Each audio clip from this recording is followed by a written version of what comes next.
If you've been watching this channel for any amount of time, you probably know by now that I like weird phones. I like strange, oddball devices, and we're going to kind of talk about that today in this video.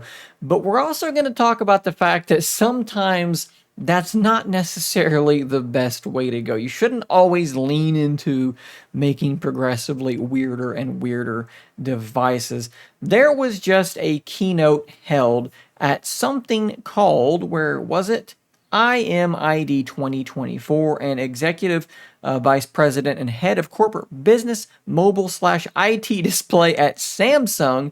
I'm going to guess this is Chung Yi. Maybe it would just be Chung E, something like that. I don't want to butcher the name any further than that. If I'm wrong, I apologize. They stated that Samsung was, quote, developing various form factor products such as double folding multi-foldables and rollables. Now, this is something that usually would be very exciting to me, and it is still exciting to me, right? Like, I want to see Samsung pursue this stuff because we're seeing other OEMs like Huawei pursuing these sorts of things, and I want to see the boundaries pushed on mobile technology. Let's talk for just a second quickly before we double back around to, kind of what's going on here. So you may look at this and you may say, oh, this is a direct response to what Huawei is about to be releasing, the quote-unquote tri-fold device. You can see here their CEO holding this tri-folding device. In the next image, you can see one crease and then a second crease, a hole punch selfie camera. This is a tri-folding device. If we look back at this image, or this video rather, it does look kind of similar to what Samsung Display has shown here. A device that can fold into this sort of S shape. It can fold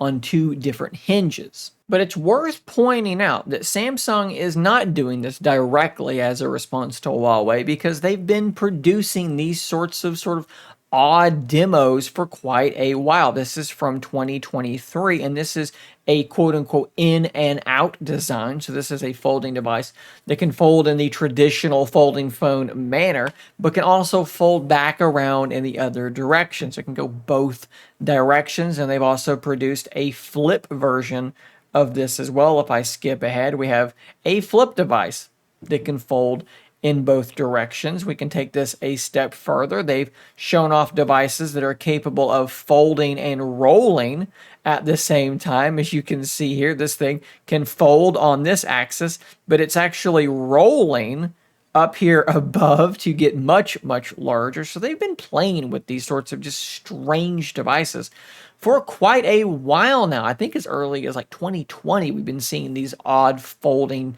sorts of designs. Now, keep in mind that Samsung Display is not the same as the Samsung that actually produces your phone that might be in your pocket. So these are two different divisions. But what we do have now is someone saying that they are developing these sorts of devices for release, not just showing off screen concepts. Now, of course, we have no idea when such a device might actually be released, right? So, like, let's say that Samsung is actually pursuing this S-Fold style device, like what Huawei is looking to release sometime, maybe by the end of this year. When is that going to be released? We have no idea. But what I want to say here is I think that Samsung may be going down the wrong path with this stuff. They have the Z Fold 6, and it's been well received, and it is a great device. I've actually been daily driving it again here for the last little bit. I've had my SIM back in this device, and it's absolutely excellent. It is such a polished and finished feeling product. I don't think that means it's time to pivot into something completely novel and completely new. I think that there is a whole lot more ground to be covered right here. Let's take a look at a post that was made by Mark, a friend on Threads. They were looking at the Honor Magic V3. And guys, this device is absolutely stunning. The thickness, or maybe you should say the thinness of this device, is so far beyond what anything Samsung has produced. It's not even funny. This thing is unbelievable. Not only that, it's got a larger battery, it's got better camera specifications. The hardware that you're looking at is almost unfathomable. Just look at that. I mean, we are in that Surface Duo range of thinness, but it's got like a 5,000 milliamp hour battery. It's unreal. And while it's fair to say that the software isn't always as good, Ben here actually points out something really cool that I love. They have this sort of resizable folder thing going on. Make folders any size you want. I love that. I want that on my phone right now. That looks really, really good. The software on these things, yes, Samsung probably still overall does a better job, but it is moving in the right direction for a lot of these phones. And it's not just the Honor Magic V3, right? Vivo has their X3 Fold Pro. What did I write down here? Vivo X Fold 3 Pro, yes. And then, of course, the OnePlus Open, which is like out and available in North American markets. You can argue both of these phones have superior hardware to what Samsung has produced, or to even what Google has produced. So I think that there's a lot more room there for Samsung to be sort of pushing things forward. Don't worry about doing in and out folds and S folds and things like that until you have fully completed this thing. We need this to, if we're going to compete with these other brands, the weight needs to keep coming down. Maybe a little bit more. Actually, the weight's pretty okay, but maybe the thickness comes in a little bit more. The camera hardware needs to be improved as well. We need to get closer to what these other Chinese OEMs are doing, as close as we can get. Look, we have to fully understand that these Chinese OEMs do have some big advantages, okay? So like no one is subsidizing Samsung in the way that maybe Honor, maybe Vivo, maybe OnePlus is being subsidized, okay? No one's helping them in that way. They don't have necessarily the same access to labor that might be cheaper than what you're going to get in other regions. I think we often act as though it is a level playing field between Google and Samsung and maybe a company like Vivo, and it just isn't. This is certainly a much deeper topic, and I'm not going to go any deeper than that, but just be aware that there are like really good reasons why these other companies are able to push their hardware to such an extreme degree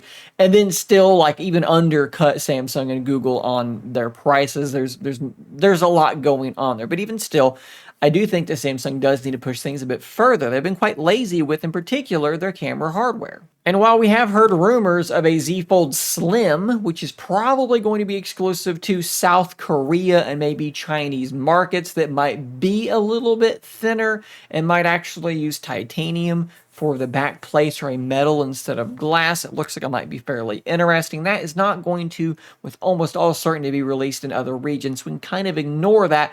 And I don't even think that that's the direction Samsung needs to be going. Yes, make the Z Fold 7 have better camera hardware for sure.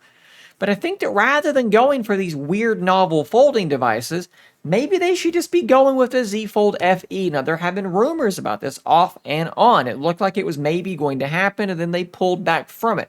I think that that's something that they absolutely need to come back around to, and it's something that they need to produce, okay? We need a cheaper folding device, something that's around $1,000, but still in this book-style folding form factor that can actually broaden this market a little bit more. To me, it doesn't make any sense when you're trying to establish your folding phone market.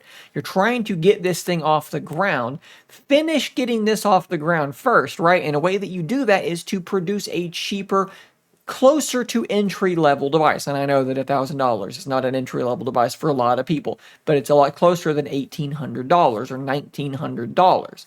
So get that cheaper device out the door and fully build the groundwork for what you've already started before you start working on a brand new form factor. Or if you want to make me really happy, do both. Put out the cheaper folding phone and then continue working on your weird novel phones, because I do absolutely love weird phones. Guys, I want to hear your thoughts on this in the comments down below, and I think I know where this is going to go. Do you want to see Samsung pursuing something really strange in terms of folding phones, a rolling phone, perhaps something like that? Or would you rather see them produce a cheaper, closer to entry-level folding phone? And what would an entry-level folding phone look like for you? What price point would you want to see? Would you be okay with losing S Pen support if that did indeed bring down the price? Materials, camera hardware, let me know in those comments down below, guys. Thanks for watching. Subscribe for more content just like this, and until next time, stay nerdy, my friends.